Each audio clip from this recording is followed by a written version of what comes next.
اللہ کی راہ میں نکلنے والے کو جو سال بھر کے لیے نکل جائے سارے فتوے اسی کے اوپر لگ جائیں گے کہ ابھی بچوں کو چھوڑ کر نکلنا جائز کب ہے. انہوں کا چاہے تمہارا ایمان مٹ جائے اور تمہارے بھی بچے چاہے ایمان پہ نہ رہے، اچھا وہ نماز پڑھیں، نہ روزہ رکھیں، نہ زکوٰۃ دیں، لیکن ان کا کھانا پینا تو اتنا فرض ہے تمہارے اوپر کہ تم ان کے ایمان کو نہ دیکھو، ان کے کھانے پینے میں کہ انتظام کو دیکھو. چاہے وہ خدا کے نافرمان بنتے چلے جائیں، نبی کے نافرمان بنتے چلے جائیں اور اسلام کو مٹاتے چلے جائیں، لیکن تم ارے سال نہ نکل لینا اور انہیں سال کے لیے نہ نکال دینا تاکہ کہیں ان کا ایمان نہ بن جائے اور ان کے اندر اسلام کا جذبہ نہ آ جائے. آج ساری دنیا کی طاقتیں نماز سے نہیں ڈرتے. نماز تو عیسائی کہے گا میرے گھر میں آ کے پڑھ لے، اور پڑھتے ہیں، گرجوں میں پڑھا دی انہوں نے اپنے. یہودی کہے گا میرے یہاں آ کر کے پڑھ لے، ہندو کہے گا میری دکان پہ آ کر کے پڑھ لے، اور یہاں آ گیا. وہ تو حضور کے زمانے میں حضرت ابوبکر صدیق کو کافر نے کہہ دیا کہ تو نماز پڑھا میری عمل میں ہے. ابو بغلا نے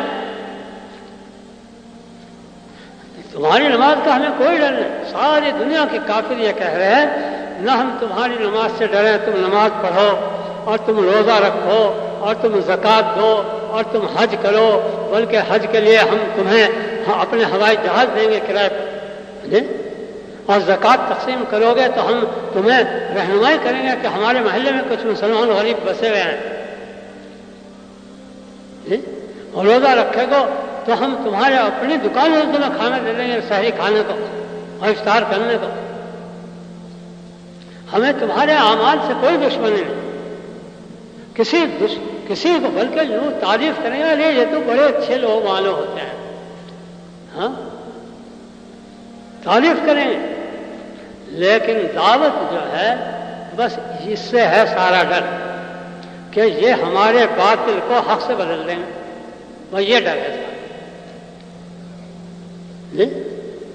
جو ہم باطل نظام پر چل رہے ہیں اور باطل نظام پہ ہمارے قوانین چل رہے ہیں اور باطل نظام کو ہم ملک کے اوپر لانا چاہ رہے ہیں.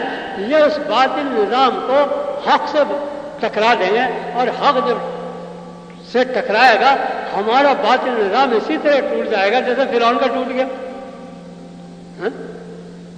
اور ہمارا باطل نظام اسی طرح ٹوٹ جائے گا جیسے کسریٰ اور قیصر کا ٹوٹ گیا اور مقوقس کا ٹوٹ گیا.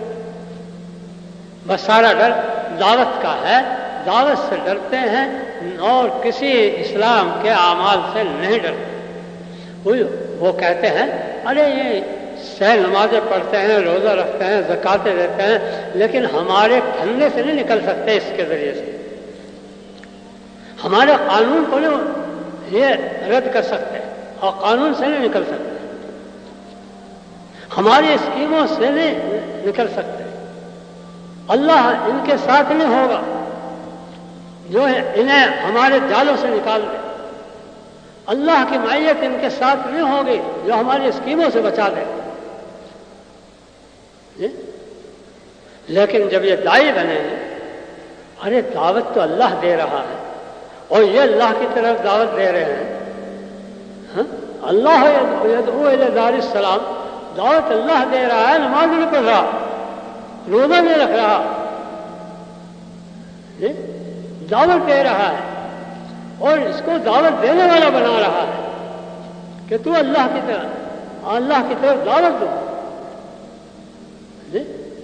تو یوں کہ یاد رکھو دعوت ہے جس کو باطل نہیں چاہتا، دعوت ہے جس سے باطل تھراتا ہے اور ڈرتا ہے. ایک داعی کو کوئی ملک جبکہ وہ یوں کہے کہ میں دعوت دینے کے لیے جا رہا تیرے ملک میں، ویزا دینے کو تیار نہیں تھے، وہ بوڑھا ہو.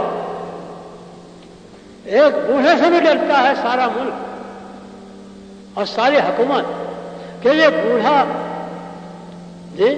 اگر وہ یوں کہے میں تو کمانے کے لیے جا رہا اور میں تو بھائی اپنے دوستوں سے ملنے کے لیے جا رہا اور آپ کا ملک دیکھنے کے لیے جا رہا اور آپ کی تعریف کرنے کے لیے جا رہا. میں کہا کوئی ڈر نہیں، آؤ. ہاں چاہے تم 50 آ جاؤ، نوجوان آ جائیں، کیسے آ جائیں. جی تم تو ہمارے مزاج کے ہو، ہمارا مزاج لے کر کے آ جاؤ. لیکن تم دعوت کا مزاج لے کر کے آؤ، نبی کا مزاج لے کر کے آؤ، اس سے نہیں ہم تمہیں آنے دیں گے. ہمارے مزاج سے آنا. سیر و تفریح ہمارا مزاج ہے، کمانا ہمارا مزاج ہے، دوستوں سے ملنا اور ملاقات کرنا ہمارا مزاج ہے. ہاں ہمارے مزاج سے آؤ، اگر تمہیں آنا ہے ہم تمہیں ویزے دیں گے.